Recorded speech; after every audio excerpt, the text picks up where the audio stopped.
Welcome back, everybody. So we're going to be starting a new series called Solution-Based Preparedness, and then topic. And so the purpose of this series is to, number one, introduce the concept of solution-based preparedness, and two, to really talk about what can we do, right? We always talk about, and on this channel, we talk about what doesn't work, but I really want to give you guys the tools to be successful and talk about what does work. And for those of us, and there's a small group of us out there in the preparedness community, we want solutions. We want to do things. You know, this idea that we're just going to stockpile and hoard our way to success, it's not feasible. It's never worked anywhere. Never are you able to stockpile and hoard your way to success without having at least some transitory plan for being a producer and making things happen. It just doesn't exist. And so that's what we need to start talking about, and if you have everything you need for that transitory period, great. How long is your transitory period going to be? At what point are you going to start looking at actual sustainable solutions? Because stockpile and hoarding isn't a solution. It doesn't solve anything. It puts things, it might buy you time, it might give you peace of mind, but it sure as hell doesn't solve anything. And so I think it's important, and I think there are solutions. And, I have went out and I've done a ton of research on this. And for this video, I really encourage you to look in the description box below. Everything that you need for this conversation is going to be plug and played. So we're going to talk about how to get, talk about backyard hens. And, if you are in a place that has bad rules and ordinances, well, it's time to change them. And I have literal templates that all you have to do is copy and paste. You can download them straight off here, off YouTube. Go to the website, download them, and then you can literally copy and paste your city, your town, your county, your state, whatever you want to do, and then present that to whatever governing body can change and fix it. Because ultimately, we're going to have this conversation sooner or later.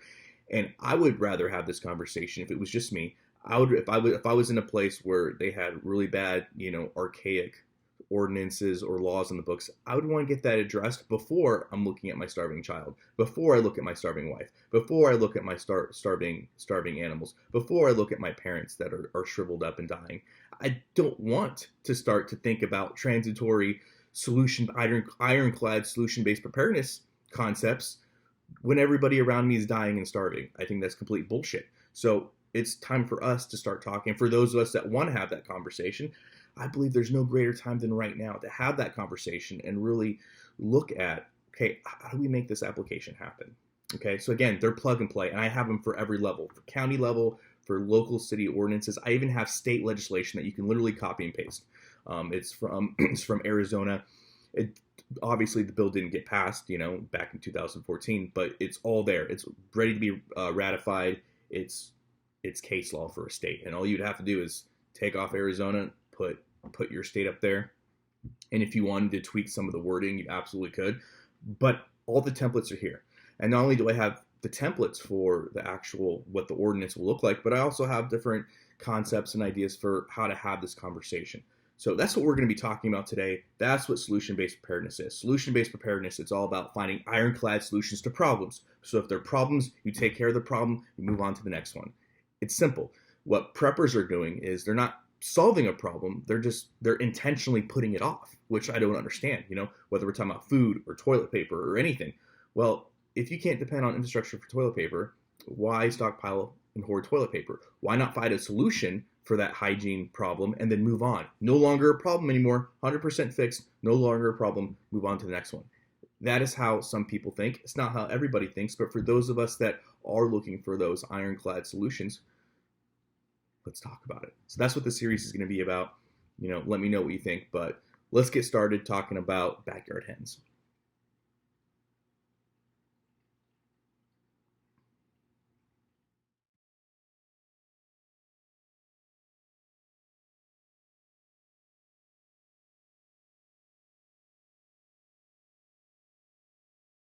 Backyard hens. I think they're a great starting concept for preparedness and for resiliency for a few reasons. Number one, most people are familiar with what a chicken is. Okay, most people know what a chicken is. Most people are familiar with chicken meat. They're familiar with chicken eggs. They're familiar with those food products. So it is not an unknown quantity like something like, for example, rabbit. Rabbit for most people is going to be a no-go because that concept is foreign based upon the culture that we live here in the Western United States of America, Western society. So I think chickens are great because, again, people are familiar with how they taste. They're familiar with eggs. They're familiar with, at least with the concept as a whole. And what's important about these resiliency concepts is that it's going to, once you get chickens, you're going to start to open your mind to different things that you didn't think of before, right? You're going to start opening your mind to problem solving. You're going to start opening your mind to, the care, the take, what it requires to see where at least a portion of your food comes from. And I find that's very important. And I think that is a very good, it's good messaging, and it gets us to where we need to be, because the whole point is we want to be independent from the system. And if we can't do that entirely, well, at least it would be nice to know that I don't have to ever go to the grocery store for protein because I have eggs. And I have a resilient way of growing eggs, right? And again, there's going to be steps to this. Some people are going to get backyard chickens and they're going to go straight to, okay, I'm buying this commercial feed because this is what I heard all the reviews. And eventually, once you start going down to more of the subsistence type quality mindset, you're going to be like me and realize I don't need chicken feed. I haven't bought chicken feed in over a year. I compost everything. They eat table scraps. I get table scraps from other people if they want eggs in exchange for eggs. So you can build that thought process, and that mindset comes from the evolution of owning animals and livestock. And chickens, again, they're great. Most people are not necessarily afraid of them. Most people, it's not going to be something that's going to be overreaching or extremely intimidating. So I think that's a good concept. And the biggest things when it comes to backyard chickens, again, is just the resiliency aspect and portion of it. Bill Mollison, one of the original OGs of permaculture, he was very clear. He did the math on this, and we know, based upon the studies, that for a community, you don't need everybody growing food. But if you just had 10% of any community, any population that were resilient producers and were producing things, you could feed everybody. That's more than enough to at least sustain any given population. And so it's really important that when we look at this, most preppers say that they want to have some kind of resilient garden or they want to grow livestock. We know that's not true. I would say out of all the preppers out there, majority of them do not. A vast majority do not do any kind of producing whatsoever. They're stockpiling, hoarding mentality type preppers. But I do believe that there's at least 10% of this community that is, at least willing to have that conversation and at least willing to, produce and grow food. And so I think that's super important. And I think that will really go to show that if something were to happen and we are in this situation where, we can't depend on the grocery store for a protein source, if you had 10% of the population that were growing chickens, that were producing eggs, you can then take those resources and you can immediately pump them out into the community, and you can literally start putting up hatcheries all over the community. And you don't have to rely on outside sources for that infrastructure, because one of your neighbors is doing it, right? So if you have just one neighbor, one person in a row street of 30 houses, and one person has chickens and they're producing eggs, okay, that is something. And it's as easy as if they can get a way to get those get those chickens' eggs fertilized with a rooster, or they're able to find some kind of way to make that process happen, then you can have 1 out of every 5. 10, well, what have you, and then you're able to then take the resources that are there, divvy them out, and people can immediately have a source for sustainability. It's kind of like rabbits, right? If you have rabbits, I'm not saying you have to eat them. I'm not saying you have to do anything, but if you have people that have rabbits and you're able to quickly breed and produce, that will be resilient food sources. I mean, there's literally places, for example, Australia, where there are so many hares and so many rabbits that they're considered pests. Like, the government will pay you to hunt them. That's a lot of free food. That's a lot of free food for a starving population. And so, again, it's so easy to have rabbits. You don't have to breed them, but in case things get bad, you can immediately start breeding, and you can immediately start feeding a community literally overnight.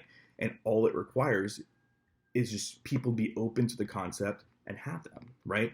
And so that's kind of what we're going to talk about. So I have a lot of sources that I'm going to put in the description box below. I want you to take a look at them, because it's important from these concepts and the ability to take chickens, and my chicken's right here. You see, this is so funny. I guess they know that we're talking about them. Where are you at? Yeah, there he goes. But it's really important that we look at this concept from a complete point of nuance, okay? Again, we don't need everybody growing food, but the ability to have people already in the community and them being able to produce these food sources without penalty is going to help the whole community entirely. Because again, not everybody has to do it, but if you have 10% of your neighborhood that has backyard chickens and all of a sudden something bad happens, it's so much easier to be like, hey, can we get started in this? What can we do? What can we barter? What can we trade within the community? That's a so much easier conversation when we're talking about bartering, when we're talking about working with the community. It's so much easier to have a conversation with a neighbor, and that neighbor not being unique in the fact that, hey, there's quite a few of us that have chickens. We can start incubating eggs. We can start doing this, and if you can have that conversation before things get to the point of depravity, you're setting yourself up for success. So let's talk about more of that molding of case law, that molding of ordinances, and let's come up with a few ideas. And again, I'll kind of explain the facts, and I'll kind of explain the templates that I have below.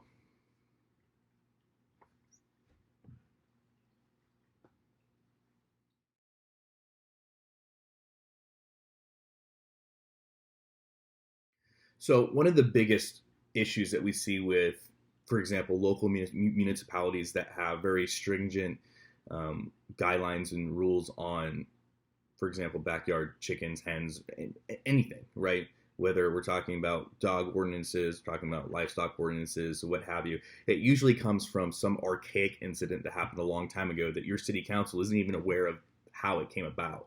And so a lot of times, especially right now, and if you look at the data on this, there are more cities now than ever that are changing. I'm talking like big cities: San Francisco, Portland, Eugene, Salem, Bakersfield. Like there's a lot of places in Texas.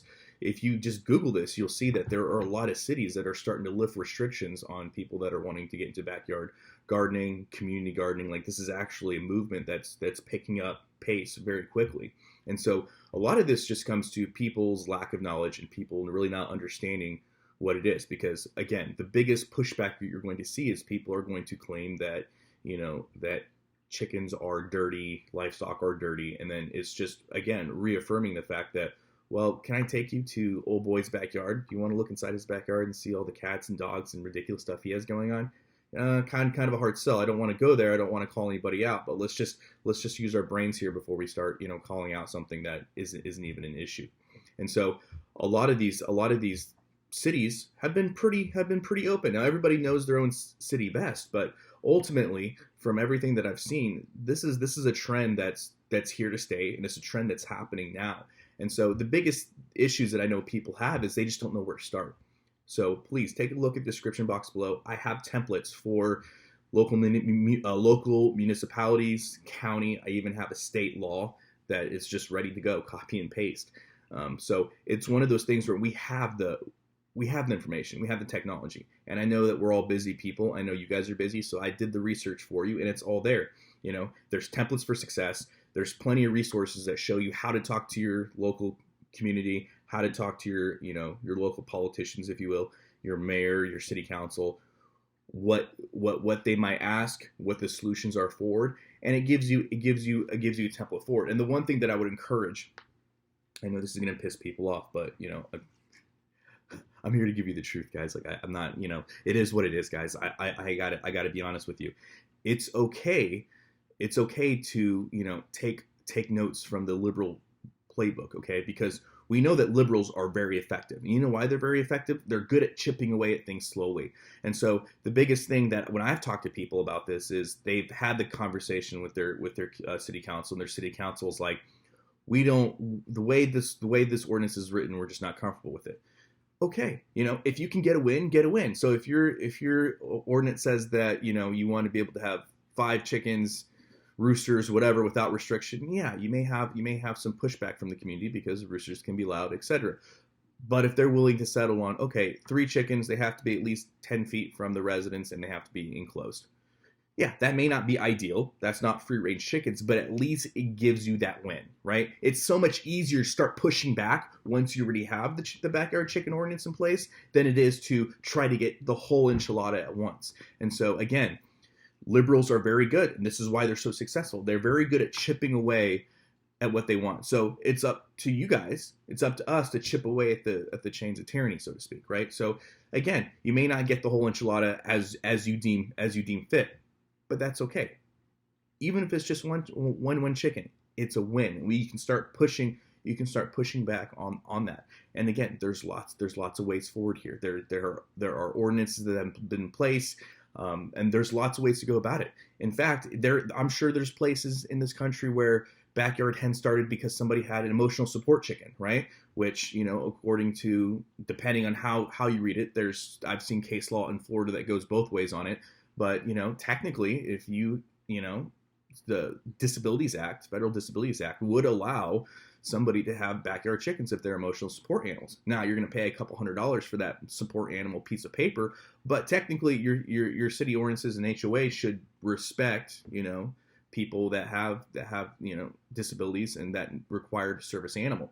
And so it's one of those things where maybe that's how it gets put in place. You can go to a city council and be like, hey, well, Sally Joe here, she has chickens. They're her support animals, but look they're clean. The way she has her setup is really great. Why can't the rest of us have that?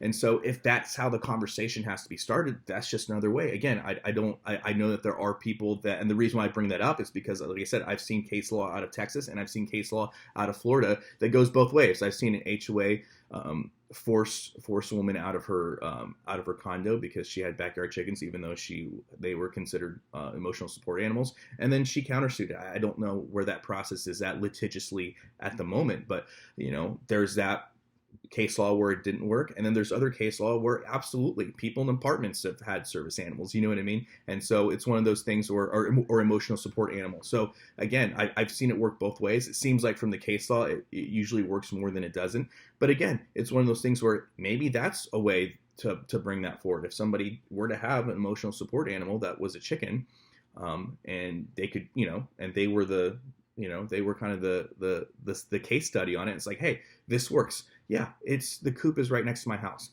There's no problems. Yes, my chickens, for free range in my backyard, but I have it set up to where they can't get out. This is great.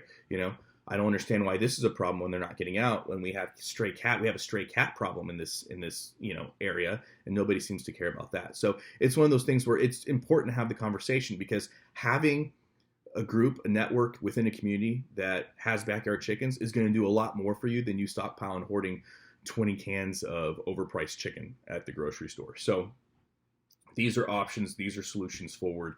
Again, please take a look at all the links I have there. Again, everything is there for your success. Literally all you got to do is copy and paste. The templates are there. You can literally go copy and paste it, take it directly to your city council and say, let's get this amended. Let's get this started, And again, people are worried about food. Food prices are going up, especially in a small community. I guarantee you that people, or even in suburbia, people are looking at this. And I think you would have a lot of people take you seriously. I think people are seeing the prices at the grocery store and they're like, you know what? I don't care if Sally Joe gets chickens. I mean, I think it's something we should be thinking about. I don't want to do it, but then Sally Joe gets chickens. Sally Joe starts giving eggs to her neighbors just to be a good neighbor. And guess what? People are like, I like this. I can dig this. I can dig it. And so that's like I said, those are the relationships, and that's the conversation we should be having now, when we can actually still afford to go to the grocery. Well, people are still affording to go to the grocery store. While infrastructure is still in place, we should be building these resiliency concepts. This is what solution-based preparedness is all about. And so take a look at it. Again, there's no need to reinvent the wheel. Everything is there. Literally everything is in the description box below. It's plug and play. It's plug and play. Copy and paste. Go. So there you have it. If you have any questions, please leave them in the comment section below. I look forward to interacting with you guys. I always like getting your questions. I've been getting a lot of good questions lately. People have been really pushing back on me, which is good. We should be doing that. That's what I've been asking for. Push back. Let's talk about these resiliency issues. Let's talk about true preparedness, and let's really push the envelope. Really push the envelope. Let's see what is most efficient and what works. That's what matters. There you go. Hope you like it. Hope you enjoy the video. As always, guys, long live the Republic.